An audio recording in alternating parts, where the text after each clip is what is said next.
Hi, welcome to Grat's Guide to Anything. Today we're going to look at Dungeons & Dragons 5th edition combat. This is the first in a series of very short videos covering how combat works. Each video will look at a single aspect of combat, and then the final one will run them all together and walk us through a sample combat. By the end of this first video, you should be able to identify the 5 steps of combat in D&D 5th edition. Now, Dungeons & Dragons is about imagination, but one of the things I've always loved about it is it's also about consequences.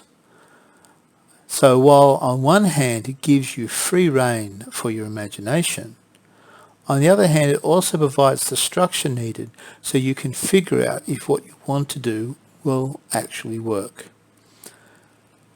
See, the rules need to provide a framework for imagination, but they need to do so in a way which doesn't stifle that same imagination. Does 5th edition do this? Well, it's up for you to decide that. The very fact that it's a 5th edition means that this is at least the 5th go they've had at trying to get that balance right.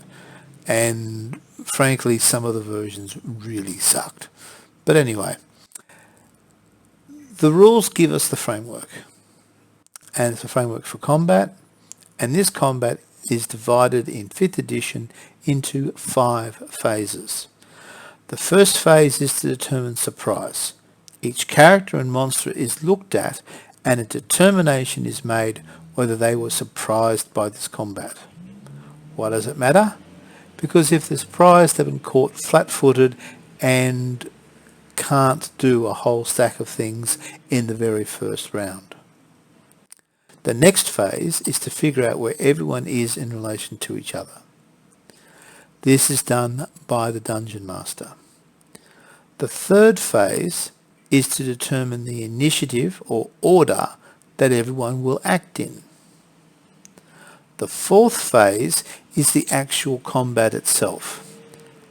This is divided into 6-second segments called rounds, where each of the monsters and characters in turn have an opportunity to do what they'd like that round.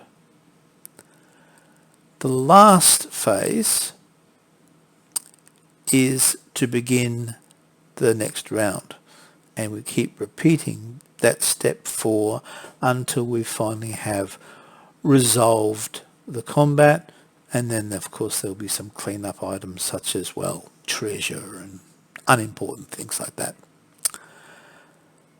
And those are the 5 steps. So let's summarize them. 1. Determine surprise. 2. Establish position. 3. Determine initiative. 4. The actual round of combat. 5. Begin the next round of combat, step 4, and keep doing that until we finally have a resolution to the combat. Thank you for joining us, and I hope you stay tuned for the next exciting edition of Grat's Guide to Anything.